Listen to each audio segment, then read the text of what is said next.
우리가 지난 주일에 에스겔서 8장 말씀을 공부를 했습니다.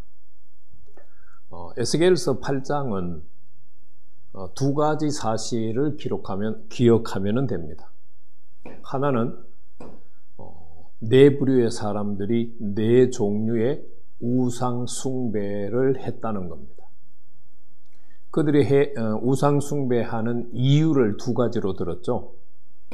하나는 하나님이 우리를 보시지 않아 라는 이유입니다. 다른 하나는 하나님이 이 땅을 버리셔서 라고 하는 이유입니다.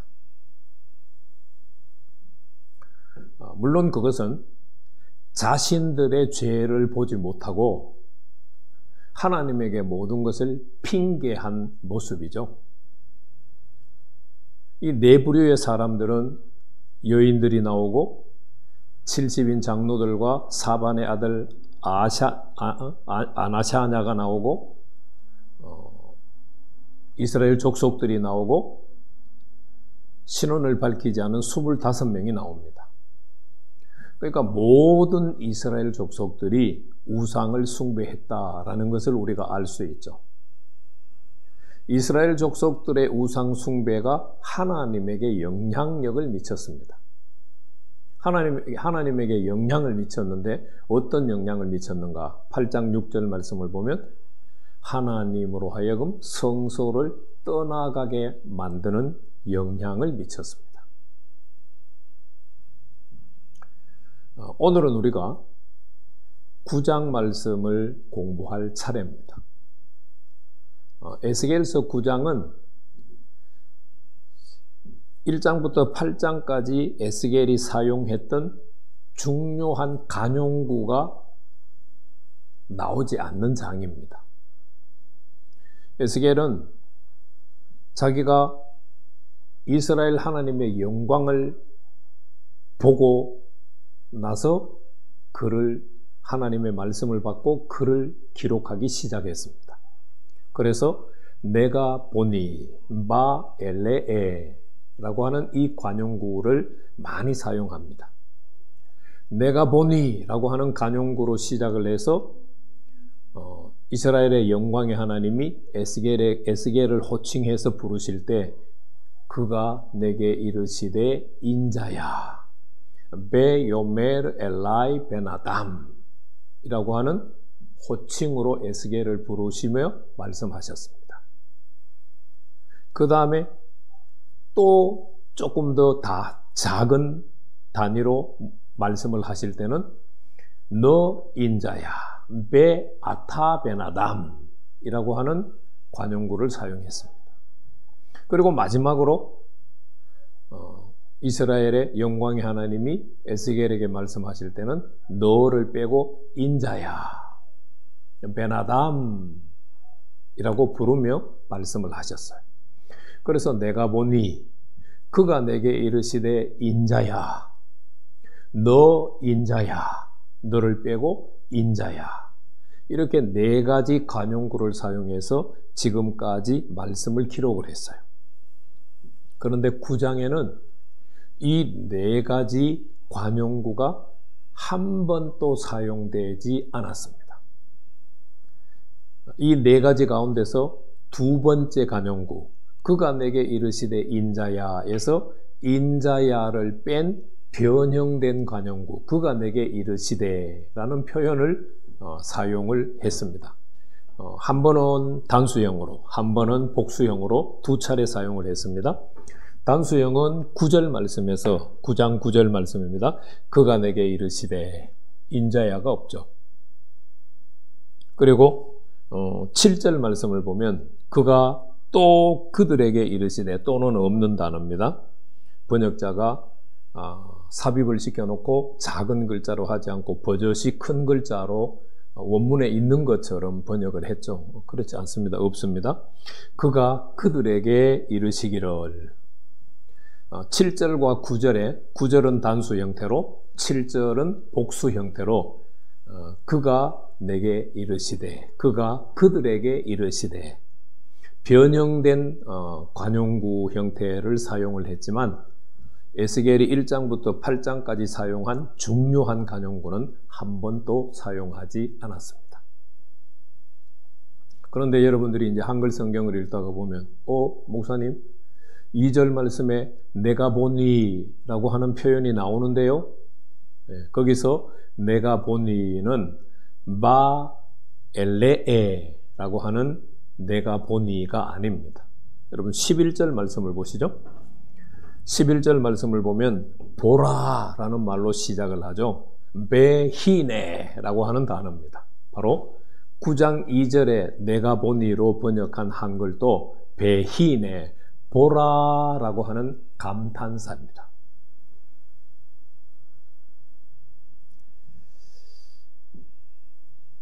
이제 9장은 에스겔서 9장은 1절에서 11절까지 말씀입니다. 비교적 짧은 장이죠.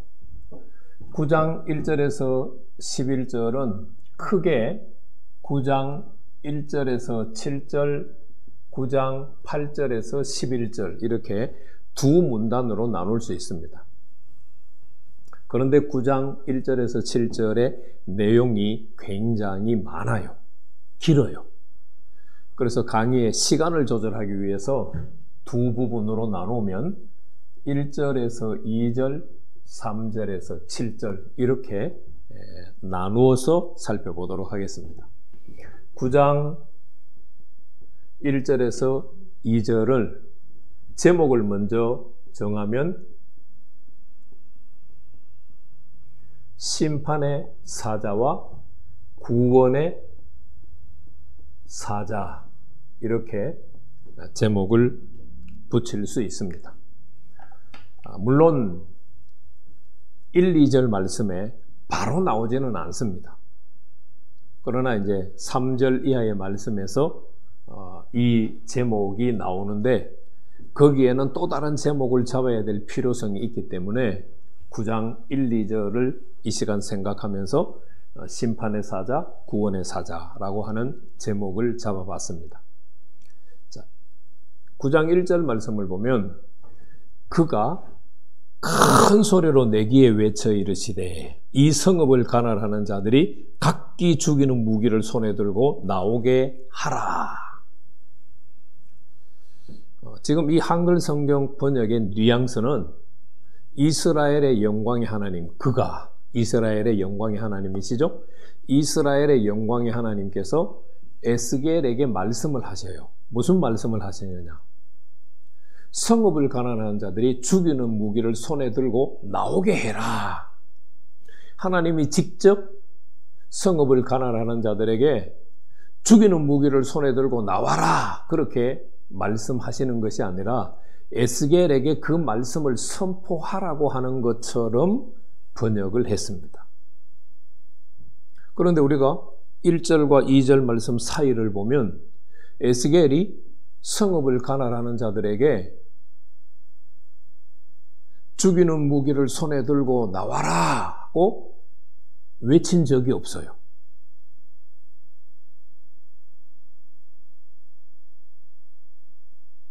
에스겔이 외친 적이 없는데 2절 말씀을 보면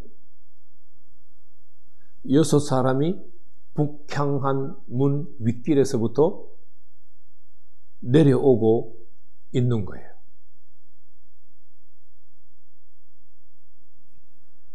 그래서 나오게 하라라고 하는 말은 에스겔이 하나님의 말씀을 받아서 외쳐서 나오게 해야 되니까 피동형 문장이 돼야 되잖아요. 그런데 히브리어 원문은 피동형 문장이 아니에요. 칼형 문장이에요. 영어로 말하면 능동태 문장이에요. 그래서 하나님께서 에스겔에게 말씀하셨는데 어떻게 말씀하셨느냐 하면 에스겔의 귀에 들린 거예요. 하나님이 하신 말씀이 성읍을 관할하는 자들은 죽이는 무기를 손에 들고 나왔다. 칼 완료형입니다. 나왔다. 에스겔이 그 말씀을 들었고 에스겔만 들은 것이 아니라 성읍을 관할하는 자들도 들었다라고 우리가 생각할 수 있어요. 그래서 이 시간에 먼저 정리할 것은 나오게 하라고 하는 피동형 문장이 아니라 하나님이 선포를 하셨는데 에스겔도 들었고 성읍을 관할하는 자들도 들었을 가능성이 있다라고 말할 수 있어요. 그렇게 보는 것이 타당해요. 자, 그러면 성읍을 관할하는 자들은 누구일까? 성읍을 관할하는 자들은 에스겔이 이 에스겔서 말씀을 기록하고 난 다음에 지금까지 학자들이 세 가지 형태로 해석을 했습니다. 첫째는 예루살렘 성읍을 지키는 유대 군인들이다 라고 해석을 했습니다. 두 번째는 예루살렘 성읍을 다스리면서 지키는 바벨론 군대다라고 해석을 했어요. 거기에는 이제 배경이 필요하죠. 신바벨로니아가 605년 BC에 남유다를 1차 공격을 했습니다. 그때 포로로 잡아간 사람들이 다니엘과 그의 친구들 포로로 잡아갔죠. 그로부터 한 8년쯤 뒤에 BC 597년에 신바벨로니아가 두 번째 남유다를 공격합니다. 그때는 여호야긴 왕과 바로 에스겔서를 기록하고 있는 제사장 에스겔을 대표적으로 사로잡아갔죠. 그러니까 신바벨로니아는 이미 1차 유다를 공격했고 2차 유다를 공격했어요. 공격받는 입장에서는 저항하고 싶을까요? 순복하고 싶을까요? 하나님께서 바벨론을 유다를 멸망시키고 예루살렘 성읍과 예루살렘 성전을 멸망시키는데 하나님이 들어서 쓰세요. 그러니까 유다 자손들은 하나님의 계획인 것을 깨닫고 절대적으로 그냥 항복해야 되죠. 그런데 그들은 자신들의 죄 때문에 하나님이 바벨론을 일으켜서 자신들을 심판한다는 것을 몰라요. 그래서 뭐 할 수 있어요? 바벨론에게 저항할 수 있고 독립운동을 할 수가 있는 거예요. 그러니까 바벨론은 예루살렘 성읍과 예루살렘 성전을 통치하기 위해서 뭐를 주둔시킬 수 있나요? 자신의 군대를 주둔시킬 수 있죠. 그래서 학자들이 성읍을 관할하는 자들은 지금 역사적인 상황 속에서 해석을 했을 때 바벨론 군대다 그렇게 해석을 해요. 그리고 세 번째 성읍을 관할하는 자들이 누군가를 해석하는 부류가 있어요. 이 부류는 많지 않아요. 인원이 아주 적어요. 바로 천사들이다 라고 해석을 해요.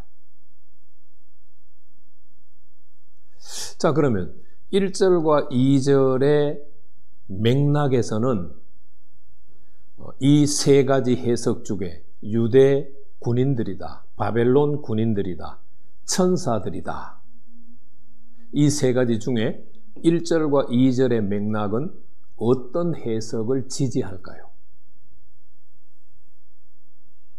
그러려면은 에스겔이 지금 어떤 상태에 있는지를 가장 먼저 생각을 해야 되겠죠. 에스겔은 오늘 저와 여러분들처럼 사람의 모습을 하고 지금 예루살렘에 있는 겁니까? 아니죠. 8장 1, 2, 3, 4절 말씀에서 궁창 위에 보좌의 형상이 있고 보좌 위에 한 형상이 보였는데 사람의 모습으로 보였잖아요. 그 사람의 모습에서 허리 아래를 보고 허리 위를 봤잖아요. 전부 불같은 분이었죠. 그분이 에스겔에게 찾아오셔서 날개 아래에 있는 손을 내밀어서 에스겔의 머리 한 움큼을 잡아서 공중으로 끌어올렸어요. 그리고 어디로 데리고 갔어요? 예루살렘으로, 하나님의 환상 가운데 예루살렘으로 데리고 갔어요. 자, 그러면 에스겔은 지금 어떤 상태에서 하나님의 음성을 듣고 있는 거예요? 우리와 같은 육신의 몸을 입은 상태가 아니라 영적으로 표현하면 입신한 상태에서 예루살렘으로 와서 영적으로 지금 말씀을 듣고 있는 상황에 있죠. 자, 신구약 성경은 하나님께서 영적으로 말을 할 때 주변에 있는 사람들이 듣는다고 표현을 하나요? 못 알아듣고 특별한 반응을 보이는 것으로 기록을 했나요? 네. 하나님의 저 음성이 우레와 같아, 천둥과 같아, 물 흐르는 소리와 같아. 음성이 안 들렸어요. 신약 성경에도 마찬가지예요. 그러니까 영이신 하나님이 영적인 상태에 있는 에스겔의 영적인 귀에 외치신 거예요. 성읍을 가난하는 자들은 죽이는 무기를 들고 나왔다.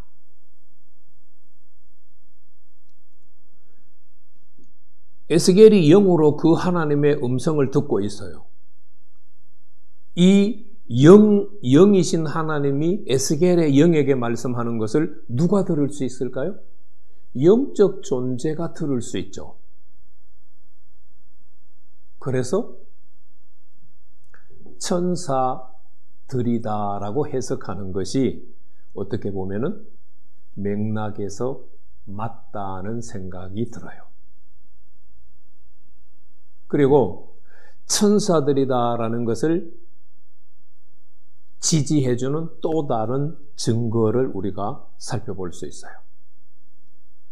북향한 문에서 윗길에서 내려오고 있는데 그 중에 한 사람은 가는 베옷을 입고 서기관들이 허리에 차는 먹그릇을 차고 내려오고 있었어요. 그럼 가는 베옷은 누가 입는 것일까요?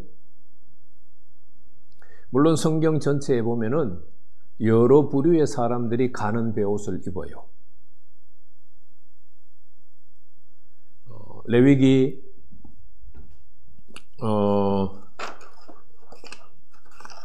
16장 4절, 사무엘상 22장 18절 등등에 보면은 가는 베옷, 세마포 옷이라고도 번역을 했어요. 제사장들이 입어요.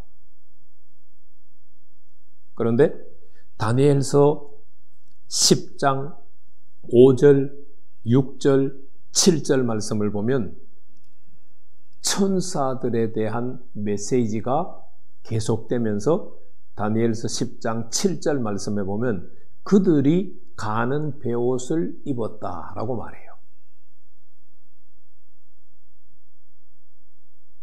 이것이 이제 1절, 2절의 문맥 안에서 에스겔이 영적인 상태에 있기 때문에 에스겔은 지금 영이신 하나님이 하시는 말씀을 듣고 있고 그 말씀을 천사들도 들었다. 그래서 지금 에스겔이 성읍을 가난하는 자들에게 말하지 않았는데도 불구하고 북향한 윗길에서부터 내려오고 있었다는 것을 우리가 이해를 할 수 있어요.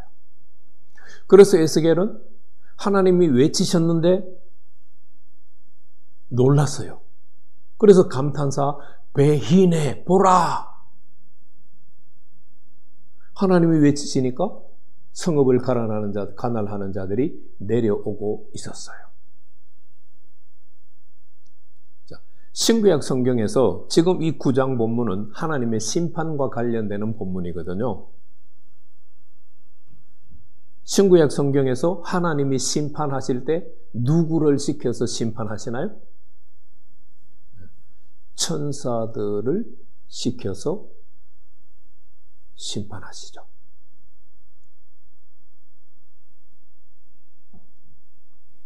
그래서 9장 1, 2절 말씀에 등장하는 성읍을 관할하는 자는 유대인으로서 예루살렘 성읍을 지키는 자들이라고 해석하는 것보다 바벨론 사람으로서, 바벨론 군인으로서 예루살렘 성읍의 저항 운동을 막기 위해서 지키는 군인들이라고 해석하는 것보다 천사들이라고 해석을 하는 것이 좋을 듯해요.